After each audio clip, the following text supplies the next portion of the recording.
On this episode of the Turnbuckle, Bray Wyatt is slammed for dragging down LA Knight, Triple H starting to fire Devon Dudley over an ECW reunion show, and AEW follows a trademark for Wrestling Bowl and Wrestle Bowl. Folks, we're hitting your favorite wrestling move to some wrestling news because it's time for the Turnbuckle.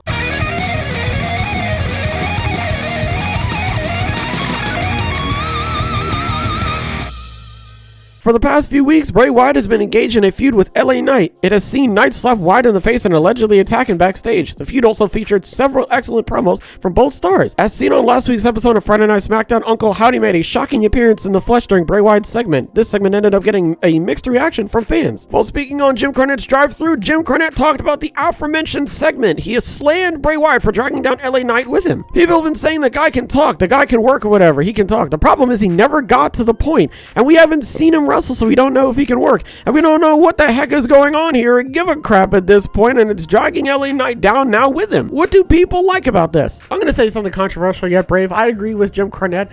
This storyline so far, I feel like has been going in one direction, and now it has veered off into a completely different direction. Bray Wyatt came back, and everybody was like, all right, Bray Wyatt's back. And then Bray Wyatt was like, I missed you guys. And then, like, this vignette popped up, and then Uncle Howdy was like, hey, you're a meanie head. Show everyone how much of a meanie head you are. And then Bray Wyatt was like, that's not me. I'm not going to do that. And then, like, a couple weeks would go by, and he'd be like, oh, I was thinking about being a meanie head. Or he was like, oh, yeah, he was like, I'm going to be the monster now, or something or other. And then something happened. I forget what happened, but LA Knight was like, you're a bitch, I don't know. And then Bray Wyatt was like, don't say that, because I can be mean. And then LA Knight was like, oh yeah, whatever. And then he beat him up, and then LA Knight was like, yeah, Bray Wyatt's a poopy head. And then he got attacked, and then LA Knight was like, hey, Bray Wyatt, I know it was you. And then Bray Wyatt was like, it wasn't me though.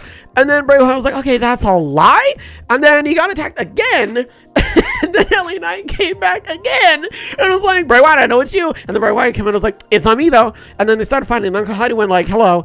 And then LA Knight was like, wow, spooky. And that was it. This storyline has been going on for the last 10 years. That's what it feels like. It's been going on for the last 5 weeks. So, doesn't matter. It's been going on for, in my opinion, a bit too long. I feel like we gotta get to the point, okay? Because LA Knight can only work with so much, right? And I feel like a guy like LA Knight should not be in a storyline like this where he's just like, Bray Wyatt, huh? That guy sure is a poopy head. And then Bray Wyatt just smacks him, and then LA Knight dies. And then next week comes back and like, hey, Bray Wyatt, that wasn't cool, man. And then Bray Wyatt comes out and goes, it wasn't me though. Like, that's not the storyline. Something that like you do with your little brother, like, hey, mommy hit me. No, I didn't. It was my imaginary friend. I don't know. I have no idea where they're going with this. Not a single clue. And so far, it doesn't seem like they're going anywhere good. Okay, it's just the same thing as the LA Knight, Bray Wyatt poopy head, and then Howdy smacks him, and then Bray Wyatt goes, wasn't me though. Like, that's pretty much it. I don't know where they're going. I can't wait to see what the end possibility is going to be, because it sounds like it is a 2-on-1 handicap match against LA Knight, and that just isn't fair. So let's just trust the process and see where it ends up, I guess, because only time will tell. Next, we're going to be talking about Triple H and how he's threatened to fire Devon Dudley over an ECW reunion show. The Battleground Championship Wrestling match was scheduled to take place over the weekend at the 2300 Arena in Philadelphia, Pennsylvania. The much-hyped event was set to feature NXT coach and WWE Hall of Famer Devon Dudley. Unexpectedly, he was removed from the event. The plan was for him to take part in Bully Ray's bout against Matt Cardona that evening, as well as the convention that would take place after the show. However, Devon was pulled from both the live show and the convention. According to Wrestling Observer newsletter, WWE did remove Devon from the occasion, including the convention and the live performance. He was supposed to stand in Bubba Ray's corner during his contest with Matt Cardona. He went through John Code in Talent Relations, who reportedly approved of the booking, and he believed, based on his contract, since he's not a wrestler, that he was able to do things like that. The booking was rejected by Bruce Pritchard, who then placed it on Paul Levesque's desk. Hughes claims he was going to carry out Levesque's request because he had given his word that he would, but he decided against it after being essentially threatened with termination if he did. Beyond the assertion that they didn't want him in a physically risky situation, there was no real justification. However, given that he was not scheduled to engage in any physical activity himself, it's unclear how much physical risk Devon would be in by grabbing a table from under the ring. So that's all he was really going to do. He wasn't going to do anything like super physical. I doubt that he was going to be doing like any type of like weird, scaffolding throw. You know what I'm saying? Like, he wasn't going to be doing anything absolutely insane. It sounds like all he was going to do is just pull a table out. Yeah, TV.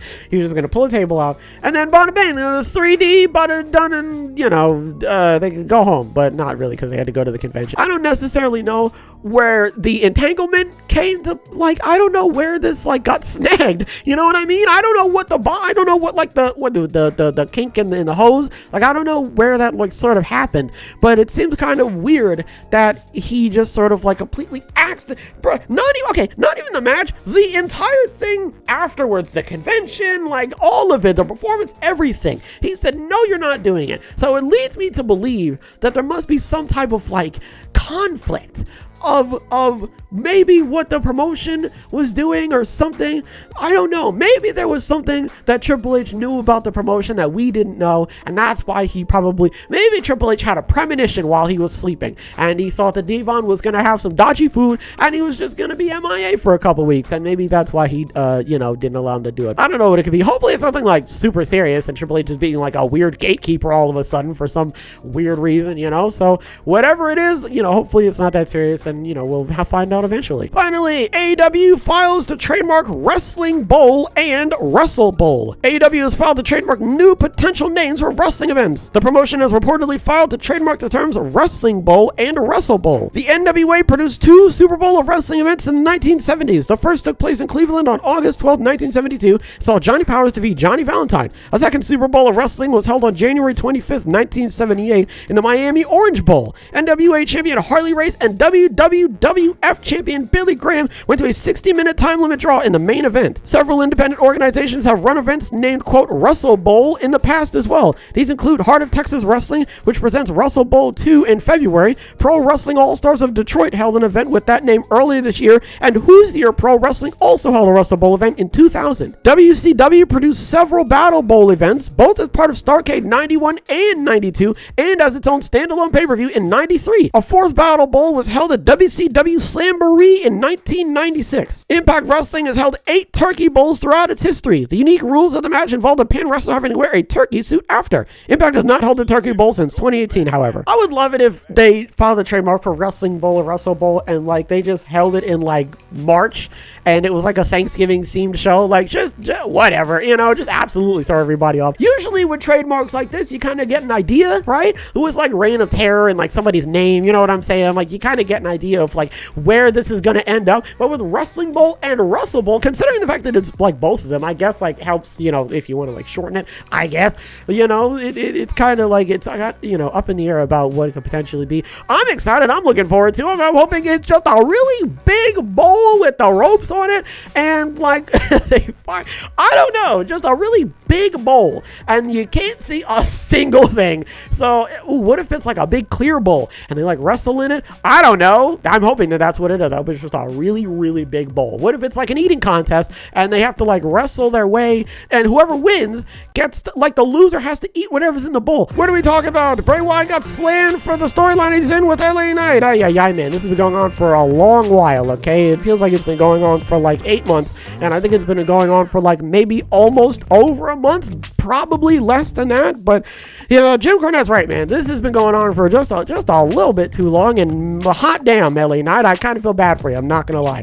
I don't know why Triple H, now, he threatened to fire him. I don't know why he threatened to fire him. That's a bit excessive. I hope that there is a logical reasoning, right? And logistical, maybe, numbers, I don't know. Hopefully there's an actual reason for why he did this. It seems a little bit far-fetched to, threaten something like that. Okay, hey, yeah. There's a catering table, and there's, the little Deer Park water bottles. Those aren't for you, okay? And if you drink them, you're fired.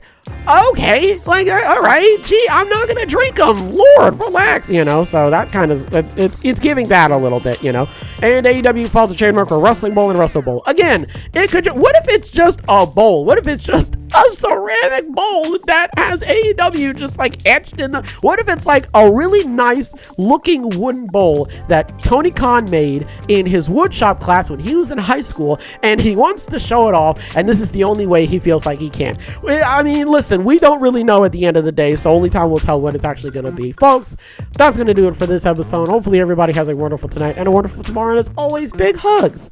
Big hugs all around.